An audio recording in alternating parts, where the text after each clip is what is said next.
The reason why I want you to turn to Mark chapter 7 is because I lived that life.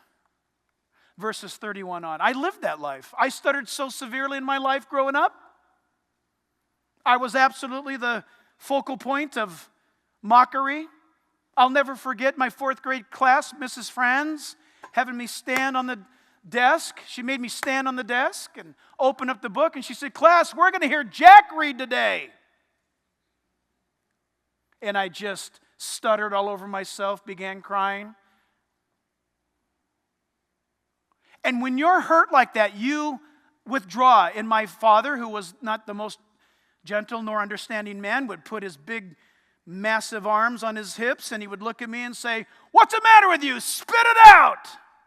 I thought my middle name was Idiot growing up. And the more you yell at a kid like that, and as the years went on, it didn't get better. It only got worse. I told you before, I stuttered so bad I couldn't even recite the vows at my wedding.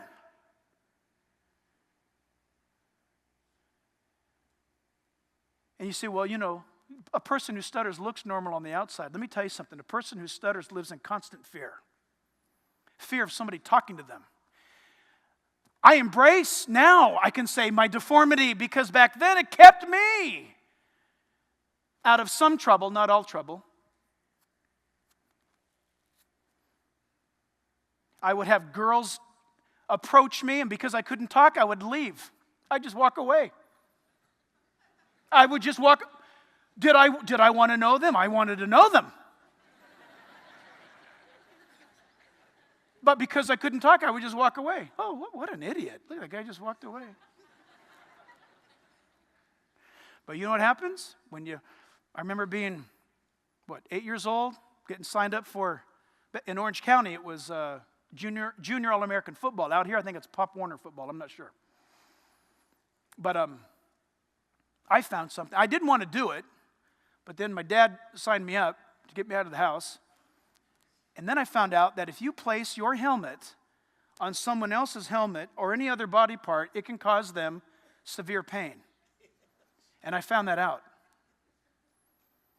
And I turned into a very quiet, you don't believe me, do you? I was quiet.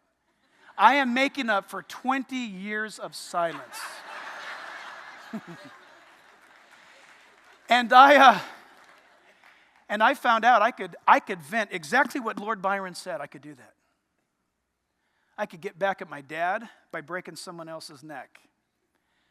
I could get back at my brother by breaking that guy's arm. And let me tell you something. If you know what I mean, you know what I mean. And I became a very violent person. And you build a wall up because you don't know how to cope with your deformity. And I don't know where I would be today without Jesus. Probably dead. Because I would go into a rage. Everything would go silent with me. And the pressure builds up behind my eyes. I can't hear a thing. And then when it's all over, then I would come back to reality. When I see these murder movies, it's like, oh my gosh. Without Jesus taking control of my life, I could have gone that way. He says, but since has been and is almost always disposed to violence. In Mark 7:33, the Bible says Jesus took the man aside from the multitude. Mark it. I lived that. I lived in solitude. I didn't want to be around people. And the Bible says that Jesus began to minister to the guy and healed him. Untied his tongue. And on one night, on a Saturday night in Orange County, God untied my tongue in an instant. And he healed me in an instant. But I want you to know something.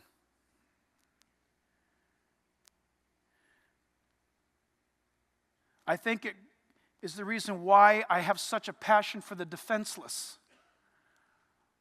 I was 9 years old. It was the summer of my school year at 9 years of age, and some kids that lived in our neighborhood, they were just kind of in a gang. They were about probably 5 years older than I was, I guess. And I remember getting thrown down on the ground by them, and a couple of them sitting on my shoulders, a couple of them sitting on my legs. And this may be just too much information for you, but I want you to know, I have a point to this. They took turns urinating on me, making fun. He can't talk. He can't talk. He can't tell anyone. And let me tell you, man, that is something. And you say, oh, poor Jack, poor Jack. Let me tell you now I can tell you, I wouldn't have changed a thing now. Why? Because God has so changed my life. I'm not here with you because I couldn't hold down a job. I've only had 2 jobs in my life. I just kept them forever. And I quit a career to come to this pastorate. That's not it. I didn't do this because I want to stand in front of people. I just told George before service, I don't like doing this. I don't. What are you laughing at? I love you, but I don't like doing this. But the thing is this. When you get laughed at by a class and you get urinated on by a gang members, and you're mocked and made fun of by your classmates, your teachers, and your parents, that when you find out Jesus is on your side, you've got to understand something. If you believe that he's on your side, you will be invincible until the Lord calls you home. And when people say, I don't like you, do you understand? Do you understand I could give you a hug and a kiss because I'm just happy to be standing here? And to find out that you already know that I survived an abortion. I was too young to know that I survived an abortion.